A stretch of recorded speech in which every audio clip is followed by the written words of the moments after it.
औज़ुबिल्लाहिमिनश्शैतानिर्रजीम बिस्मिल्लाहिर्रहमानिर्रहीम। मोहतरम मोहतशम हाज़रीन नाज़रीन अस्सलामु अलैकुम वरहमतुल्लाहि वबरकातुहू। मोहतरम नाज़रीन, आपने टीवी पर सुना, अखबारात में आपने पढ़ा, कल 3 मार्च 2021 को सेनेट का इलेक्शन हुआ, जो कि पाकिस्तान के बदकिस्मत तरीन वाक़यात में से एक वाक़े के इजाफ़े के तौर पर जाना जाएगा। मैंने बदकिस्मत तरीन वाक़यात इसलिए कहा कि ये पाकिस्तान की तारीख़ के बदनुमा दागों में से एक दाग है। सिर्फ यही बदनुमा दाग नहीं है, ये कुल नहीं है, बाकी को मिला के उनका एक जुज़ है। आप हिस्ट्री में चले जाएं और जनरल अयूब ख़ान के इलेक्शन को देख लें। बीडी मेंबर्स वहाँ पे उस दौर में भी बने और वो कैसे वोट डाले गए, अगर नहीं पता तो हिस्ट्री पढ़ ले। किस तरह वहाँ पे ख़रीदारी की गई, ये आगाज़ था। आप जुल्फ़कार अली भुट्टो की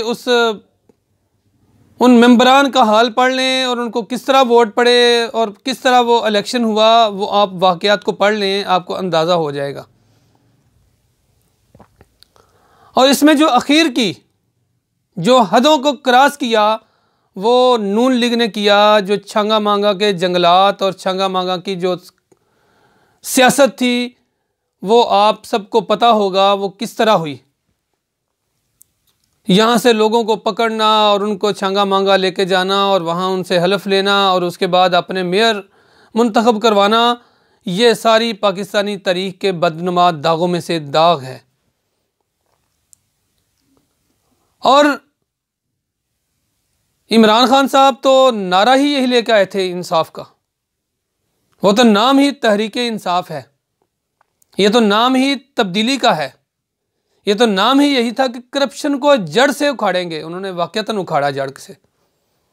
उन्होंने छांगा मांगा भी बुला दिया लोगों को, उन्होंने जनरल अयूब ख़ान बुला दिया लोगों को। उन्होंने कहा नहीं, आप रात की तरीके में लोगों को लेके जाएं और चोरी छुपे लोगों को छांगा मांगा लेके जाएं और उसके बाद लोगों से हलफ लें और लोग आपका साथ दें। ये तो पुराने वाक़यात हो गए, ये तो बुज़दिलों को काम है।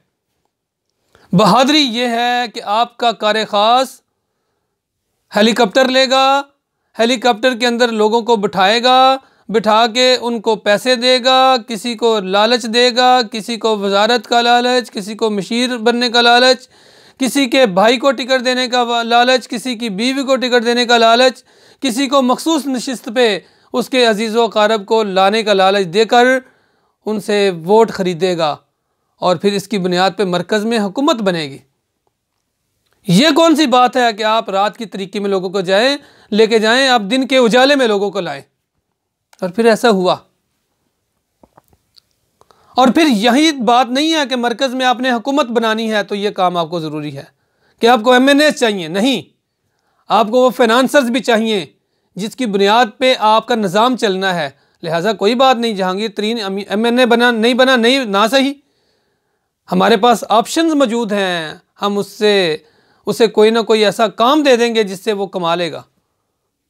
और फिर आपने देखा चीनी रातों रात महंगी होती है, गंदम यहाँ से जाती है अफ़गानिस्तान और अफ़गानिस्तान से फिर पाकिस्तान लाई जाती है इस बुनियाद पे कि उसने आपको फाइनेंस किया है।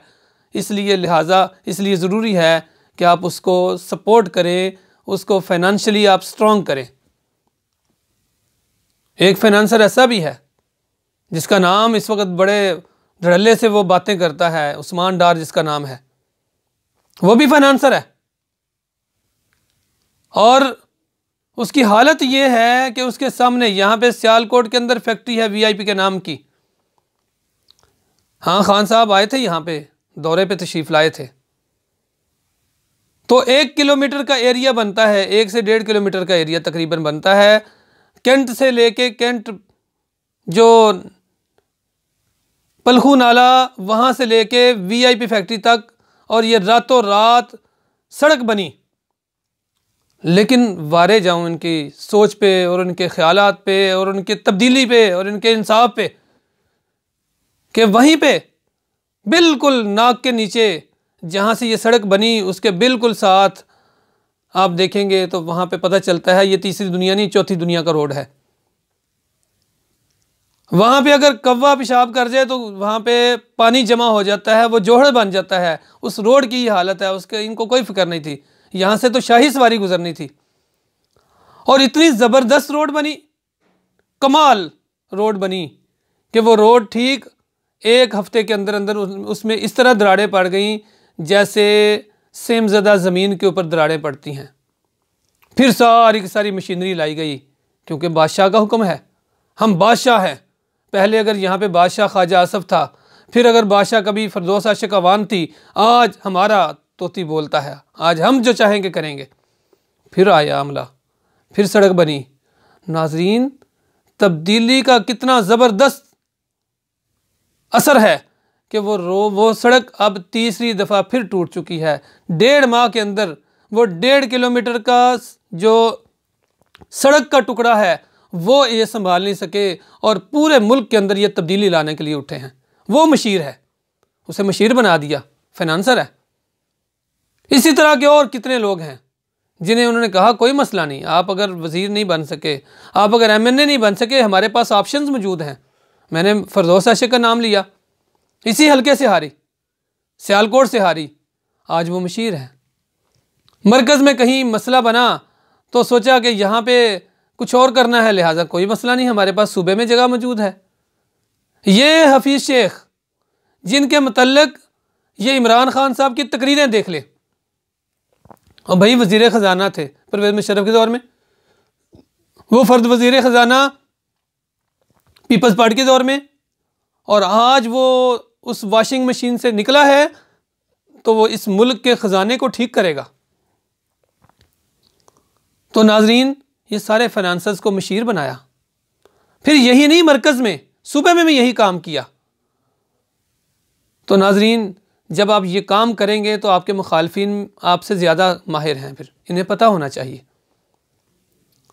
और हैरान कुन बात है कि वो तकरीरों में साहब, अब जिन्हें वज़ीर आज़म नुमा जो शख्स हमें नज़र आता है, वो तकरीरें कर रहा है कि तुम हुकूमत में रहते हुए इनको पकड़ नहीं रहे, और वो कह रहा है कि मैं अपोजिशन में बैठूंगा तो मैं वहाँ भी नहीं छोड़ूंगा। वहाँ पे क्या करोगे? 126 दिन तुम असम्बली से गैर हाज़िर रहे और तुमने वहाँ पे तनख्वाह ली, उसका हिसाब दो। बनी गाला की गैर कानूनी ज़मीन का हिसाब दो, वापस करो। फैसल वाडा, जहांगीर तरीन, उस्मान डार, फरदौस आशिक, अलीम खान, आज़म सवाती, कितने मैं नाम गिनवाऊँ? इनको निकालो, पार्टी से बाहर निकालो, कान से पकड़ो, बाहर निकालो, पार्टी से बाहर नहीं निकालो, इनको सजा दो करप्शन पे। लेकिन कैसे दोगे? ये तो आपके फाइनेंसर्स हैं, आप कैसे इनको सजा देंगे? उस्मान बज़दार की कारकर्दगी क्या है? उतारो उसको सीट से। तुम तो एक वजीर आला को डी सीट नहीं कर सकते। इसलिए नाजरीन, जब इस तरह के हुक्मरान होंगे, जब इस तरह की क़यादत होगी, तो फिर इस तरह के बदतरीन दागों में इजाफा होता रहेगा। और ये चाहते हैं ये मुल्क बदनुमा दागों का मजमुआ बने। ये चाहते हैं इस मुल्क के चेहरे के ऊपर, रोशन चेहरे के ऊपर बदनुमा दाग लगाते रहें। नाजरीन, अगर आप न समझे तो खुदा न खास्ता फिर अल्लाह की मशीयत तो है। वो इमरान खान क्या चीज़ है? नवाज शरीफ बड़ा पावरफुल बनता था, रात सोचता था, सुबह कानून बन जाता था, अगले लम्हे क्या हुआ? परवेज़ मुशर्रफ की सूरत में उसके ऊपर अजाब आ गया। और परवेज़ मुशर्रफ क्या सोचता था, क्या हुआ? इफ्तिखार चौधरी की सूरत में उसके ऊपर अजाब आ गया। पीपल्स पार्टी सोचती थी हमारा इक़्तिदार है, नवाज शरीफ की सूरत में उसके ऊपर आ गया अजाब। और नवाज शरीफ सोचता था मैं बड़ा मजबूत हूँ, और उसके ऊपर इमरान खान की सूरत में आ गया।